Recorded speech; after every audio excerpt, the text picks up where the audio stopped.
सभी साथियों को नमस्कार। आपका एक बार फिर से स्वागत है आपके अपने चैनल गुरुजी में। इस चैनल के माध्यम से हम सर्विस से रिलेटेड जो डिफरेंट मैटर्स होते हैं उनके बारे में आपसे चर्चा करते हैं। साथियों, आज की इस वीडियो में हम चर्चा करेंगे लीव एनकैशमेंट के बारे में। रिटायरमेंट के टाइम पर जो लीव एनकैशमेंट होता है, जिसमें अर्न लीव होती हैं यानी कि ईएल, और जो हाफ पे लीव होती हैं एचपीएल, उनकी किस प्रकार से काउंटिंग की जाएगी लीव अकाउंट से और उनको किस प्रकार से कैलकुलेट करके जो फाइनल अमाउंट है उसको निकाला जाएगा। तो आज की वीडियो में हम आज इन सभी बातों पर चर्चा करेंगे। साथियों, अगर आपने अभी तक इस चैनल को सब्सक्राइब नहीं किया है तो इस चैनल को सब्सक्राइब कर लीजिए और नोटिफिकेशन आपको समय से मिलते रहें, सबसे पहले मिलें, इसके लिए आप बेल आइकन को प्रेस करना ना भूलें। तो आइए देखते हैं कि आज की इस वीडियो में लीव एनकैशमेंट के क्या प्रोसीजर्स हैं, किस तरह से कैलकुलेशन की जाएगी। आइए, लीव एनकैशमेंट में जो सबसे पहली कंडीशन है वो इसकी मैक्सिमम लिमिट की है। लीव एनकैशमेंट जो किसी भी एम्प्लॉय को प्राप्त होता है वो मैक्सिमम टू मैक्सिमम 300 डेज का ही होता है। यानी कि एम्प्लॉय के पास अगर 300 डेज या उससे अधिक जो लीव्स हैं उनमें से केवल 300 दिन का ही लीव एनकैशमेंट एम्प्लॉय को मिलता है। दूसरी बात जो इसके अंदर है वो है कि ये जो 300 डेज हैं इसमें अर्न लीव्स जिन्हें हम ईएल के नाम से जानते हैं और हाफ पे लीव्स जिन्हें हम एचपीएल के नाम से जानते हैं वो दोनों इंक्लूड की जाती हैं। यानी कि 300 दिन की जो कैलकुलेशन है उसमें ईएल और एचपीएल दोनों को इंक्लूड करके काउंटिंग की जाएगी। लीव एनकैशमेंट का जो कैलकुलेशन है ये कैलकुलेशन उस एम्प्लॉय की लास्ट बेसिक पे और उसके ऊपर लगने वाले डीए से कैलकुलेट किया जाता है। यानी कि एम्प्लॉय ने रिटायरमेंट के दिन जो बेसिक पे रिसीव किया है और उस दिन उस बेसिक के ऊपर कितना डीए लग रहा है, इन दोनों का सम करके लीव एनकैशमेंट की कैलकुलेशन की जाती है। चौथा जो पॉइंट इसके अंदर है कि लीव एनकैशमेंट की जब कैलकुलेशन की जाएगी तो उसमें 1 मंथ का जो पीरियड है वो 30 डेज का काउंट किया जाएगा। यानी कि जो 300 दिन टोटल बनते हैं, इन 300 दिन को 10 महीने के इक्वल माना जाता है और 1 महीने का जो टाइम पीरियड है वो इसमें 30 दिन का लिया जाता है।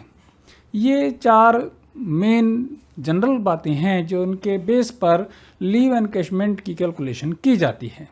आइए हम एक एग्जाम्पल के माध्यम से ये समझने की कोशिश करते हैं कि जो लीव एनकैशमेंट की कैलकुलेशन है वो किस प्रकार से एक्चुअली की जाती है।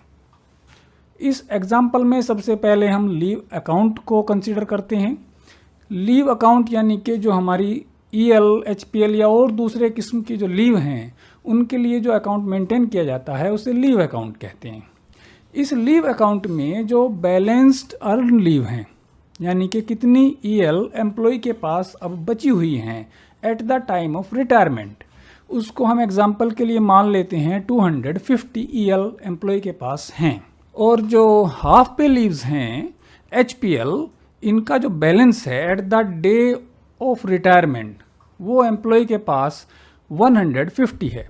यानी कि एम्प्लॉय के पास कुल मिलाकर के 250 ईएल और 150 एचपीएल रिटायरमेंट के दिन पर लीव अकाउंट में मौजूद हैं। इसको हम एग्जाम्पल के तौर पर ले लेते हैं। अब यहाँ पर जो ध्यान रखने वाली बात है कि जो मैक्सिमम लीव अलाउड हैं एनकैशमेंट के लिए वो 300 हैं। अब इन 300 के अंदर ये 250 ईएल और 150 एचपीएल को किस प्रकार इंक्लूड किया जाएगा इसको हम देखते हैं। तो जो ईएल होती हैं वो सारी की सारी ईएल को अगर वो 300 से कम हैं तो काउंटिंग में इंक्लूड किया जाता है। यानी कि इस एम्प्लॉय के पास, जैसा हम एग्जांपल में ले रहे हैं, 250 ईएल शेष बची हुई हैं, तो ये 250 ईएल सारी की सारी इस काउंटिंग में इंक्लूड की जाएंगी। इसके बाद जो बैलेंस बचता है 300 माइनस 250, यानी कि 50 दिन अभी और बैलेंस रहते हैं।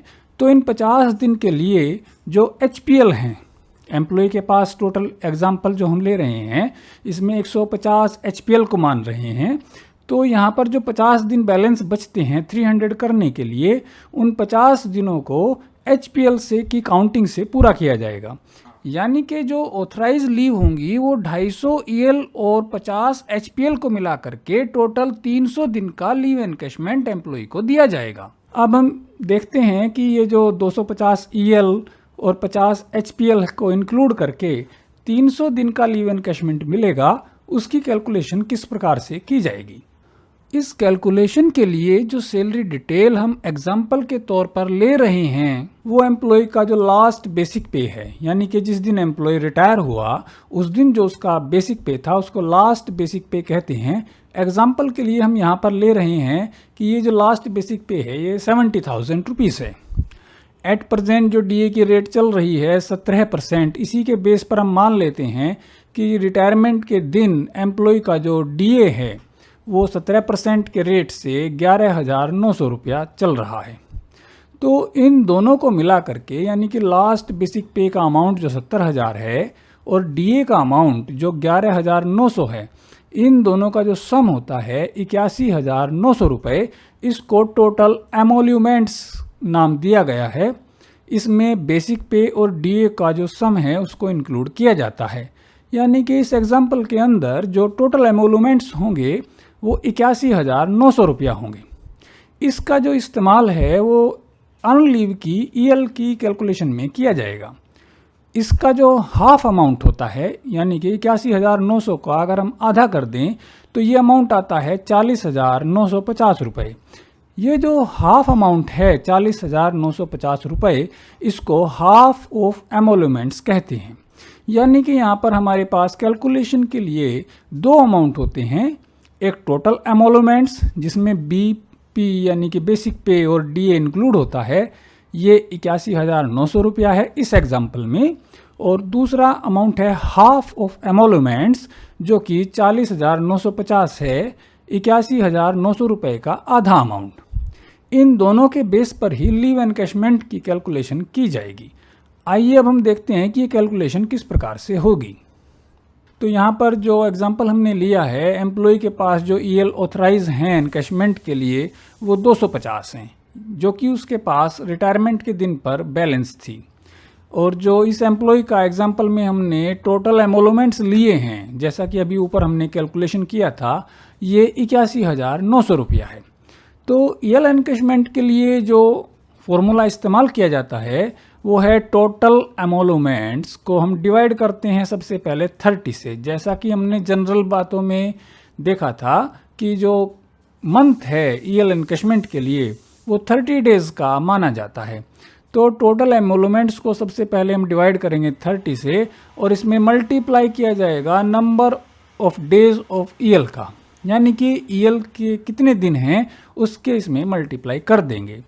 तो इस एग्जाम्पल के अंदर अगर हम देखते हैं तो 81,900 टोटल एमोल्यूमेंट्स का अमाउंट है, इसको डिवाइड किया जाएगा 30 से और इसके बाद इसको मल्टीप्लाई करेंगे 250 से। ये जो 250 हैं ये EL जो बैलेंस बची हुई हैं एम्प्लॉय के पास उनकी काउंटिंग है। तो ये कैलकुलेशन करने के बाद जो अमाउंट आता है वो 6,82,500 रुपया आएगा। इसके बाद हम कैलकुलेशन करेंगे हाफ पे लीव्स की। तो हाफ पे लीव्स की जो कैलकुलेशन है वो इस प्रकार से की जाएगी। सबसे पहले तो हम देखते हैं कि HPL कितनी शेष बची हुई हैं काउंटिंग के लिए। तो हमने जैसा एग्जांपल में लिया है कि HPL की जो ऑथराइजेशन है एनकैशमेंट के लिए वो 50 HPL की है। 250 EL के बाद 50 HPL को इंक्लूड किया जाएगा 300 की काउंटिंग को पूरा करने के लिए। और जो इस एग्जांपल में हमने लिया है वो हाफ ऑफ एमोल्यूमेंट्स का जो अमाउंट है वो 40,950 रुपया है। तो HPL की जो एनकैशमेंट है उसके लिए हम फिर फॉर्मूले को अप्लाई करेंगे और इसके लिए जो कैलकुलेशन है वो इस प्रकार से की जाती है कि हाफ एमोल्यूमेंट्स को सबसे पहले डिवाइड किया जाएगा 30 से, जो कि एक महीने के अंदर कंसिडर किए गए हैं नंबर ऑफ डेज वो 30 हैं। तो इससे हम डिवाइड करेंगे हाफ एमोल्यूमेंट्स को और इसके बाद इसको मल्टीप्लाई किया जाएगा नंबर ऑफ HPL से, यानी कि HPL के कितने दिन ऑथराइज हुए हैं एनकैशमेंट के लिए उससे इसको मल्टीप्लाई करेंगे। तो ये कैलकुलेशन इस प्रकार से होगी कि जो 40,950 है हाफ ऑफ एमोल्यूमेंट्स का अमाउंट, इसको सबसे पहले डिवाइड करेंगे 30 से और इसके बाद इसको मल्टीप्लाई किया जाएगा 50 से। 50 ये जो नंबर है ये HPL का ऑथराइज्ड काउंटिंग है जो एनकैशमेंट के लिए किया गया है। इस कैलकुलेशन के बाद जो अमाउंट आता है वो है 68,250 रुपया। तो ये अमाउंट हुआ HPL की कैलकुलेशन एनकैशमेंट के लिए। इसके बाद जो टोटल एनकैशमेंट एम्प्लॉय को मिलेगा वो EL का एनकैशमेंट कितना होता है और उसमें ऐड कर देंगे HPL का एनकैशमेंट की क्या कैलकुलेशन आई। तो जैसा कि हमने इस एग्जांपल में लिया है कि जो HPL की कैलकुलेशन है वो तो 68,250 है और जो EL की कैलकुलेशन है वो 6,82,500 रुपया है। तो इन दोनों अमाउंट को हम यहाँ पर ऐड कर देंगे। EL का एनकैशमेंट 6,82,500 रुपया और HPL का एनकैशमेंट 68,250 रुपया। तो टोटल मिला के ये अमाउंट हो जाएगा 7,50,750 रुपये।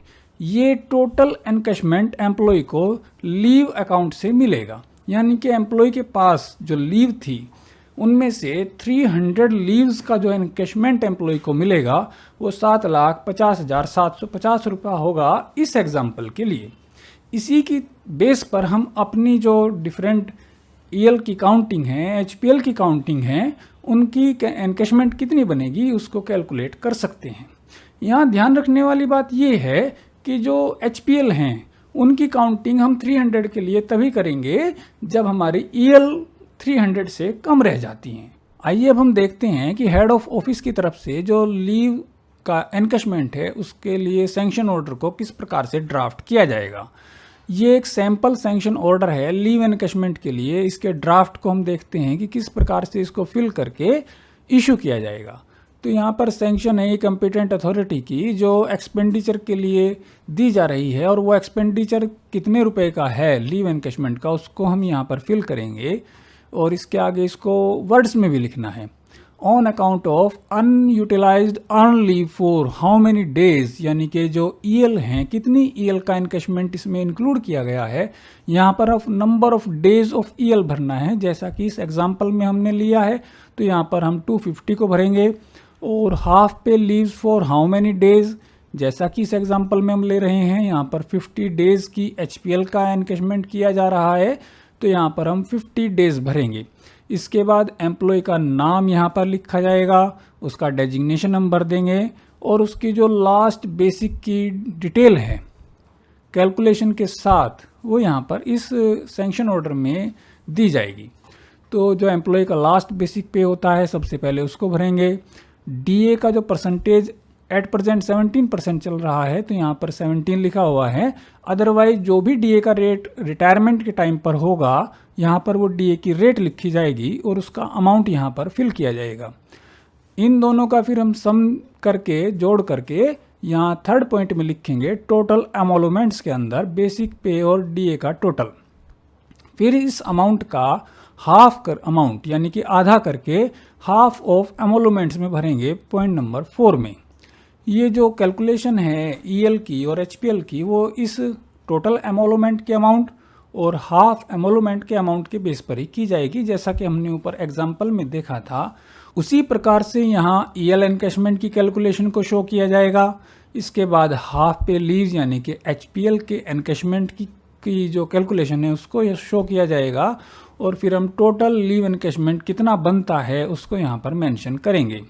इसके बाद यहाँ पर स्कीम हेड जिस हेड से ये पैसा ड्रॉ होगा और उसका क्या नेम है, नेम जो कि लीव एनकैशमेंट है और उसका जो स्कीम हेड है उसको यहाँ पर मेंशन करेंगे और यहाँ पर हेड ऑफ ऑफिस अपने सिग्नेचर से इस सैंक्शन ऑर्डर को इशू करेगा। तो ये एक सैंपल सैंक्शन ऑर्डर है जिसका डाउनलोड करने का लिंक भी नीचे डिस्क्रिप्शन में दिया गया है, वहाँ से आप इसको डाउनलोड कर सकते हैं। और लीव एनकैशमेंट के लिए जो sanction order head of office की तरफ से बनाया जाता है पेमेंट करने के लिए, उसको आप इसके माध्यम से जनरेट कर सकते हैं, बना सकते हैं। आशा है कि इस वीडियो के माध्यम से आपकी लीव एनकैशमेंट से संबंधित जो भी क्वेरीज रही होंगी वो सभी पूरी हो गई होंगी। और अगर फिर भी आपको कोई क्वेरी लगती है या कोई मन में प्रश्न उठता है तो आप उसको नीचे कमेंट बॉक्स में ज़रूर लिखें। आपके सभी प्रश्नों को आंसर करने का प्रयास किया जाएगा। ऐसे ही किसी और मुद्दे पर अगर आपको वीडियो पे के माध्यम से चर्चा करनी है तो उसके लिए भी आप टॉपिक को नीचे कमेंट सेक्शन में लिख सकते हैं। उस पर भी एक वीडियो बनाकर आपके साथ चर्चा की जाएगी। आपका इस वीडियो को देखने के लिए बहुत बहुत धन्यवाद और आभार। नमस्कार।